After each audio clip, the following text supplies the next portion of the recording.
Hobby Quick Hits. Delivering that breaking hobby news directly to your earlobes. You want to know those hot drops from the card shop? We've got you covered. With your host, John Newman.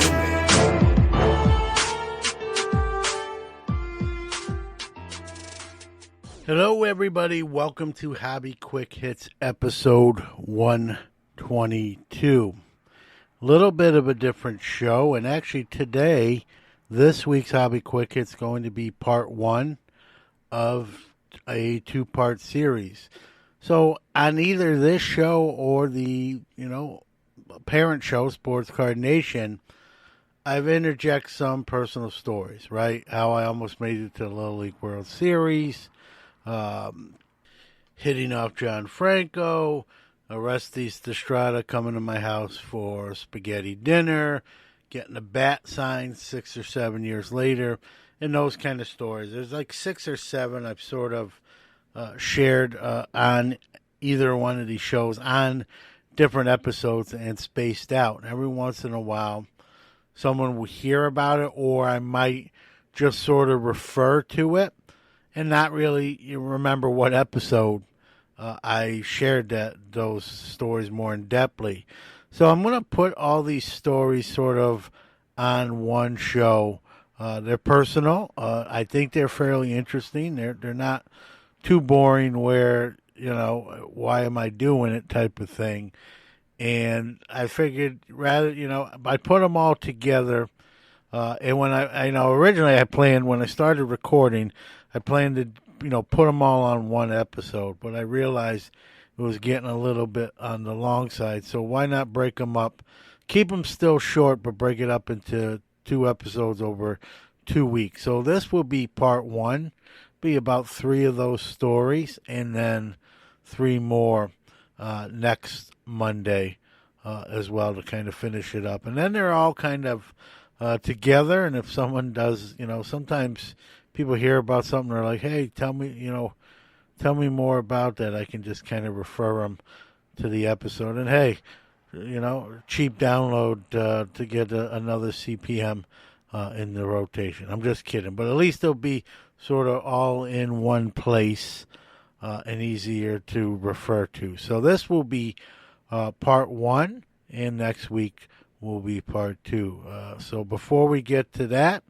let's hear from our great sponsor, Mojo Breaks. We'll do the Q&A. We'll do the news, the product release, and then we'll get to those fairly halfway interesting stories, if you will.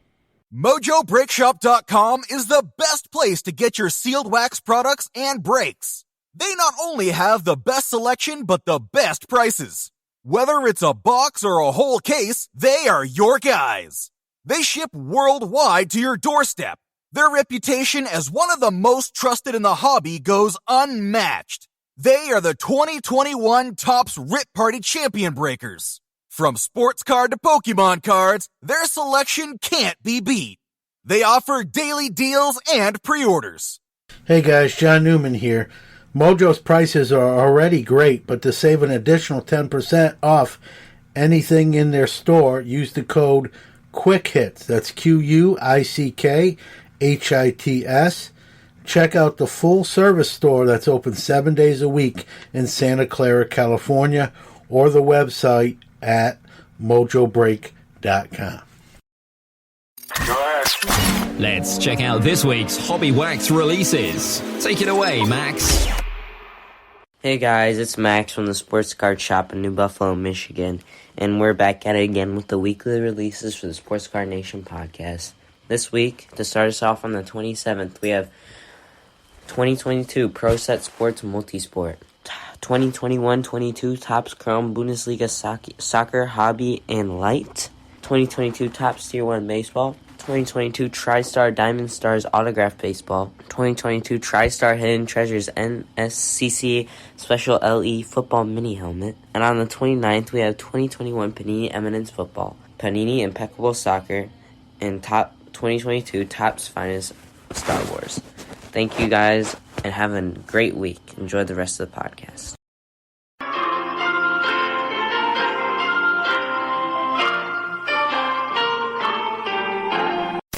Time for the segment where you ask me a question and I answer it here on the podcast. All right, this question actually comes via our text line from Chris R. And like I said, any question you can ask me any question. It could be off topic. This is an off topic question, and it just says, John, see you every once in a while, post food pics on your social media. What is your favorite food? I'm laughing because if you know me or seen me, I'm a big boy and I like food. And so asking a fat kid what was one favorite food is almost an impossible question to answer. I like a lot of things, but I'll narrow it down. Like, I'm old school, growing up in New York City, right? Pizza's a mainstay, a staple. So pizza, and listen, I'm a sucker for chicken wings. It's kind of the one food I could be not hungry, and if someone has chicken wings and says, have some, I'll eat them on top of being, already full. And I love seafood, so I know that's not one thing, but a few things. So pizza and wings and seafood, but I'm not too picky. Let's go round the hobbyverse and catch up on this week's hobby news. All right, folks, there is some news this week, but I think you're going to see a lot more news next week during, obviously, the National. Let's talk about what's happened between last week and this week. SGC has announced they will be offering a pre-grading service during the National, $25. Also, so much like the sort of Beckett raw grading, it will be SGC's version. Again, $25, but if you participate in it and then eventually have those cards that are pre-graded slabbed, you'll get 40% off the slabbing of it. So if you just kind of want to dip your toe in the water and see where your cards are at before sort of jumping in the pool, you'll get a 40% discount. I don't know if they're going to be doing the breaks and stuff like that, but I'm sure they'll be doing a lot of promotional stuff as well. PWCC and Beckett have announced a collaboration. If you're going to sell cards on PWCC's auction site, you can submit cards for Beckett grading through them if it's going to be auctioned off. 10-day grading turnaround. You don't have to fill out any paperwork. They do it. No upfront cost. They'll deduct the $50 fixed grading cost from your final auction sale. Again, it's flat fee regardless of card. Like I said, $50, 10-day turnaround. All grades included, meaning subgrades and autographed, and there's no limit to how many you can submit via this method. And this continues the recent trend of Beckett sort of teaming up with various entities throughout the hobby. Another one will be Collectible. Beckett and Collectible are teaming up for many events during the National. Too many to talk about. Just kind of check the schedule to see what they are doing together. The Collectors Vault is live. That's PSA's parent company. They've partnered with Golden Auctions.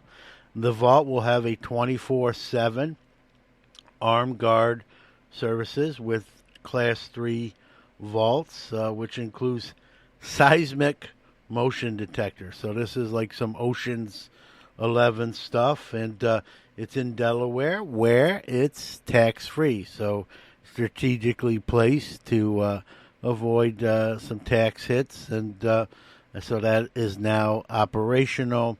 It's got all the bells and whistles to protect your precious cargo. Again, folks, it's National Week. Many of these companies are holding back news to, debut or release specifically at the National. I'm going to make a prediction. I'm going to be very vague intentionally. I apologize for that, but I think a deal is done, a major one. I think they're going to announce at the National that a major power player is buying a card manufacturer. That's all I'm going to say.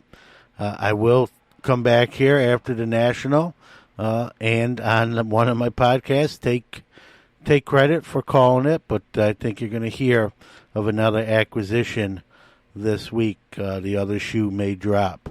I think it's a done deal. I think they're going to wait to the Super Bowl of the hobby to announce that kind of shattering news. So let's see if I'm right.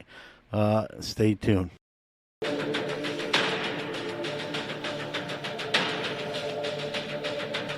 now, our feature presentation. So if you listen to either this show or Sports Card Nation, my interview show, the format has changed over the years. So the current incarnation of them is different than what it used to be. Sports Card Nation used to have the hobby news. I would interject some personal stories into the hobby news.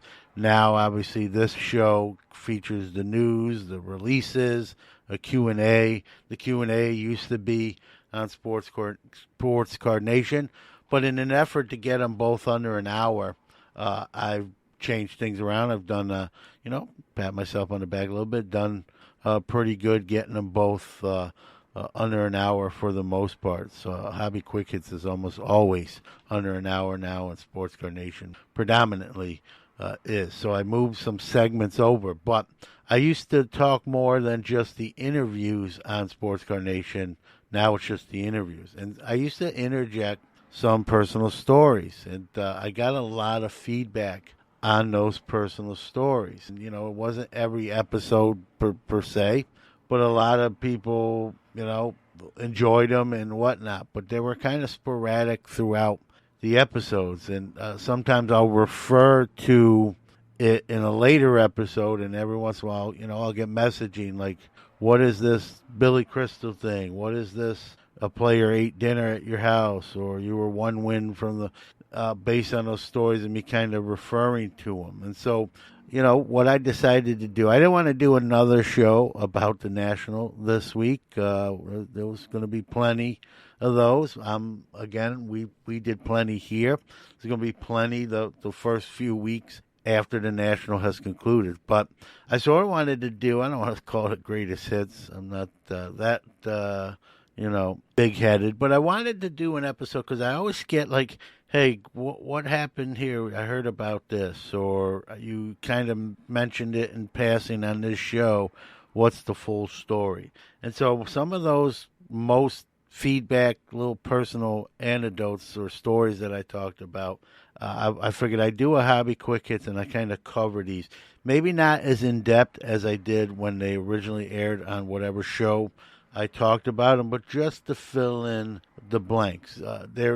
There's a sports connotation to these. There's a little bit of a card connotation to these, but this isn't necessarily hobby-related. But some interesting stories. I got a pretty interesting life, I would say. I have a friend of mine that's like, you should write a book with some of the stuff that you have. I don't think it's that interesting, so don't look for that book anytime soon. I'll try to do these in a chronological order. Let's start with first concert, right? So, we all see those questions on mostly Facebook, right, or other social medias. What was the first concert you attended? I don't know if this counts, but when I was in first grade in Brooklyn, New York, Ep.122, I didn't go to the concert. The concert sort of came to me, to the auditorium. Some people may recognize the name, Harry Belafonte. Harry Belafonte is pretty famous, but probably his most famous song is Deo. If you watch Beetlejuice, you remember Deo, Daylight Come and I Want to Go Home. Well, Harry Belafonte was literally my first concert. He's a New York native, and he came to my school and did a little mini concert. I think he did 3 or 4 songs, and I didn't know who he was at 6 years old until later on, and it was seeing or hearing Deo in Beetlejuice and knowing a little bit more about him even at that point as an older young man. And I'm like, that guy came to my school. So there's my Harry Belafonte story. And again, I'm not going to, take up a lot of time with these, if you will. Another Brooklyn story was, as many know, I was pretty big into baseball and playing baseball. Me and some friends were in a park in Brooklyn playing baseball, some pickup baseball. I think there was 6 or 7 of us. A car pulled up and a gentleman stepped out. Actually, 2 gentlemen stepped out, and one I recognized right away as being Brooklyn native John Franco. Pitched for the Mets, the Reds. I think that might be it. But notable hometown New Yorker who was a reliever for the Mets. A great reliever, not a Hall of Famer, but pretty good resume just the same. I recognized him right away. A few of my friends did. I didn't recognize the other gentleman. He approached us and said, hey, want me to throw you guys some batting practice? And obviously we're pretty excited, Major League pitcher John Franco. And I remember the first thing I said is, well, you don't know when he throws. I mean, he wasn't a fireballer, but he's a Major League pitcher. He could bring the heat. I'm like, who's going to catch you? We don't have any catcher's equipment. And he said, hey, this is my buddy, and the name escapes me. He introduced his friend who was with him. This is my catcher at college, played with him at St. John's. We have catcher's gear in my trunk. We wanted just to ask if you guys would mind first. And so we're like, yeah, man, that's awesome. And so this buddy ran to the trunk, got the catcher's gear, threw it on. And, at first, he was really taking it easy, throwing it just really like slow. I don't want to say slow, but just batting practice. It wasn't his, stuff he would obviously use in a major league game. We're, 12, 13, 14 years old. Some of the other guys didn't mind, but, I always like to challenge myself. So when it was my turn to hit, at first he started off with that same pace of ball, and I kind of stepped out and said, hey, Mr. Franco, no, I'll probably swing and miss at quite a bit, but can you throw, harder and mix in some curveballs and off-speed stuff, just kind of more pitching rather than batting practice? And he said, you sure? And I said, yeah, I just want to see, it'll make me better. I know, like I said, I know I probably won't hit everyone, even being a pretty good ball player, but I wanted to, get better. How to get better? You face challenging, challenges. So he did, and did hit some, did swing and miss some, but really, helped my confidence. Even the ones I hit, I did hit with authority. I remember him after we're kind of done and before he left. He said, good job, keep playing, and which, coming from him, really made my day. And so there was the brush with John Franco and getting the hit off John Franco. A story before that, I had moved to Fort Lauderdale with my grandparents, who I was raised by, for just 2 years when I was like 11 and 12. And Fort Lauderdale had a minor league baseball team called the Fort Lauderdale Yankees. They were the single A club of the New York Yankees. And I went to a lot of games, got a lot of foul balls, a lot of autographs. And I always waited after the game, usually with my grandfather, where the players come out after showering and they usually get on a bus that takes them back to the hotel. The ones that stay at the hotel and don't have a condo or a house, sort of like a mini bus, not a full-fledged bus on home games. And so we're waiting, and I had a player at the time named Orestes Estrada, and Orestes was a pretty good prospect, big hulking first baseman with obviously home run power. You may know Orestes Estrada. He did make the majors with the Yankees and the Pirates, but you may even know him more from his stint on Baseball Tonight on ESPN as an analyst. Well, at the time, he was a single-A prospect, a nice guy. I got a few autographs before, but I was, waiting, and most of the players came out, and then it got kind of quiet. And my grandfather said, Johnny, you ready? Let's go home. Let's call it a day. And I said, Grandpa, let's wait a few more minutes. I got a feeling, another guy or two. And then that minibus left, and then my grandfather's like, come on, come on. They're gone. The bus has left. No one's coming out. All the other kids and autographs, hounds and seekers had all, packed up and left. It was just me and my grandfather. And just as I was about to say, okay, let's go, I'm ready, Orestes Estrada kind of comes running out. And it's just me and my grandfather. And he said, did that bus leave? And my grandfather said, yeah, about, 3 minutes ago. And Orestes was like, man, I need to catch that bus to get back to the hotel. And my grandfather, I don't want to say he knew us, but he probably saw us, enough games where, he knew my grandfather probably wasn't an axe murderer, and I was with him. And my grandfather says, hey, we can give you a ride to the hotel. And he goes, oh, man, I really appreciate that.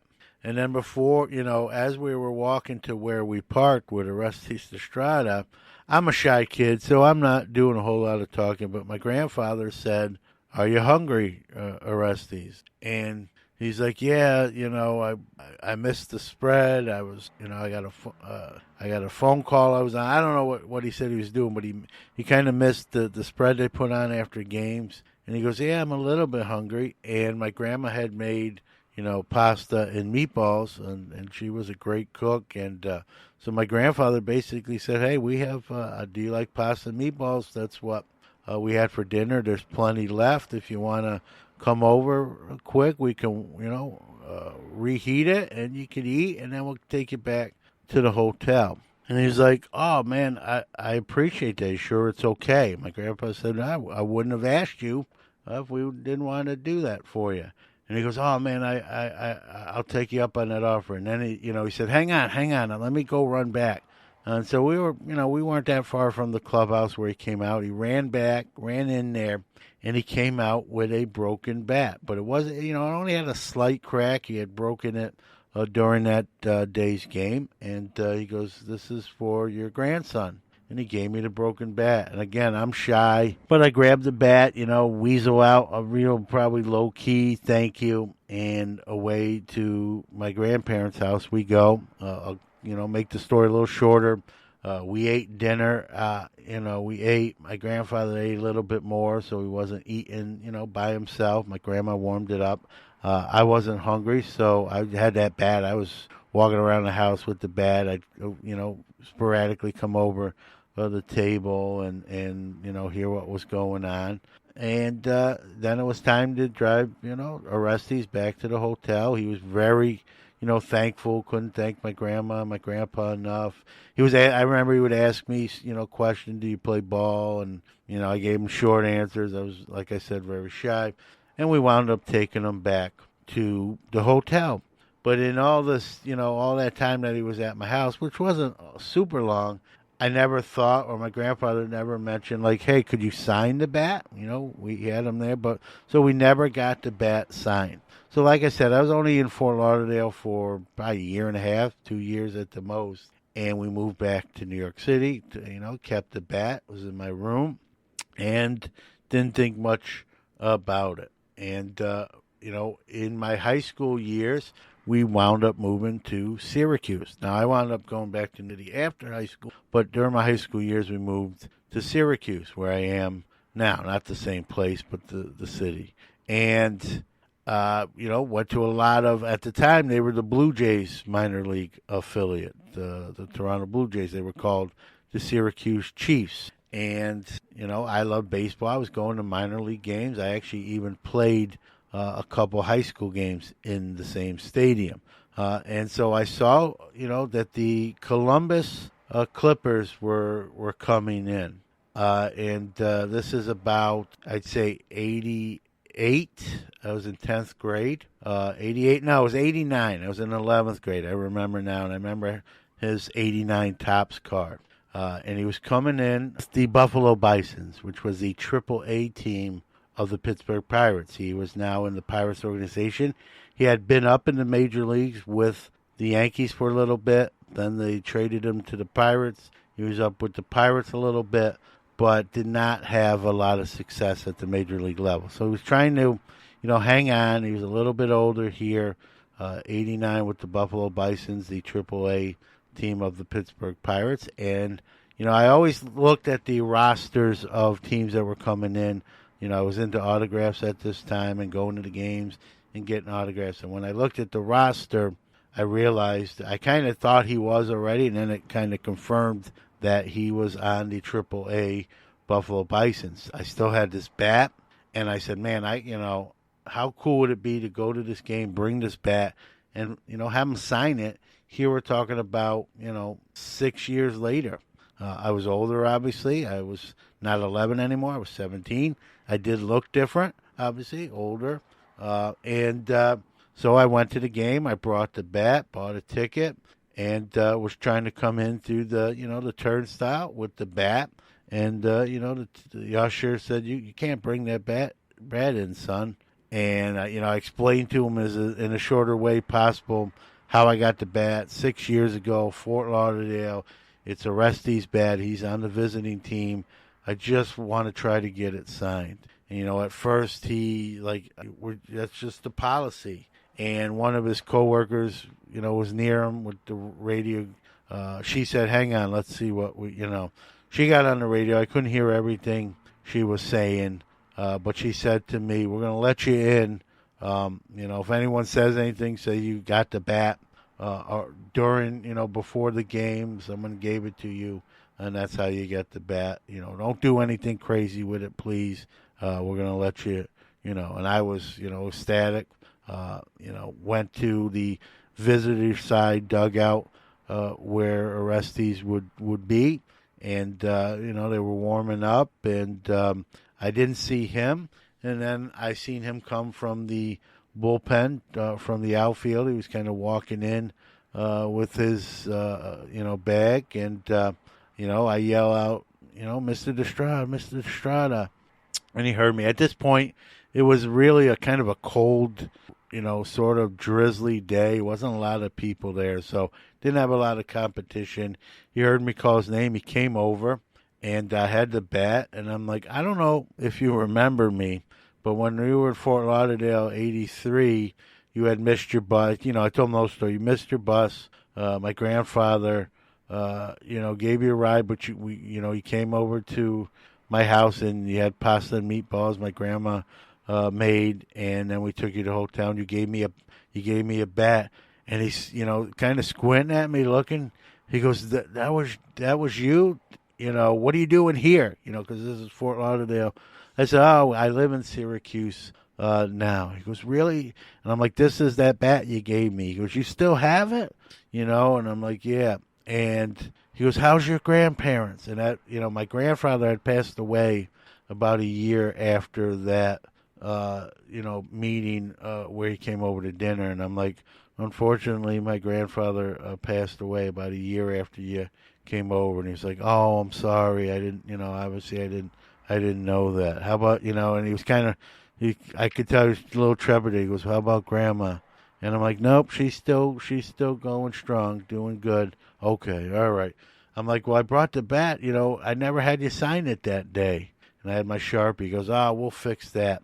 And he wrote, to John, best wishes, Orestes Destrada. He was just shocked that I was in Syracuse. He was shocked I had the bat 6 years later.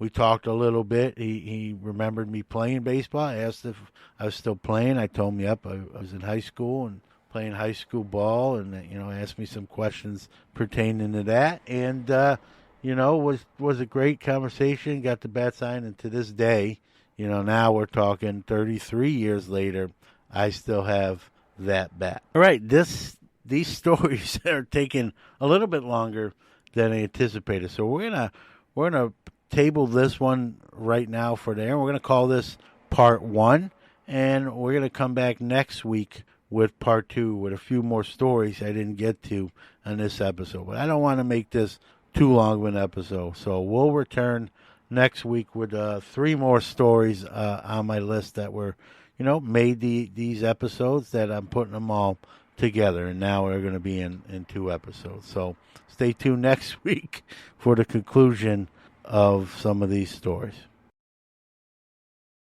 Well, that's going to do it for this week's episode of Hobby Quick Hits. As always, we thank you out there who download and or listen to the show. Without you, we aren't here. We don't exist. And a sincere thanks. I hope you found this week's stories kind of interesting, kind of different and sort of not your everyday run-of-the-mill story, if you will. And we all have interesting stories in our lives, right? And these were just some of mine that I've already shared. I just, again, wanted to put them sort of all together. And when doing it, the episode was getting a little longer, so come back next week. I've got a few more stories that I couldn't really fit into this episode. So we made it sort of a two-part series, if you will. If you're traveling to the National, please be safe, enjoy it, have fun, right? The hobby's supposed to have fun. If you run into me, say hello, shake a hand. Love to chat hobby or just chat in general. Thursday on the main stage at 11:30 a.m. Eastern.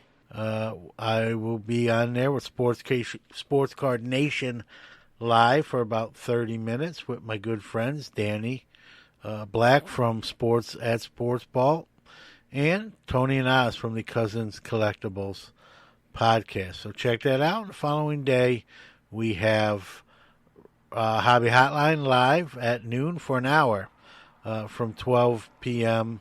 to 1 p.m. with 13 of our 20 hosts live on stage.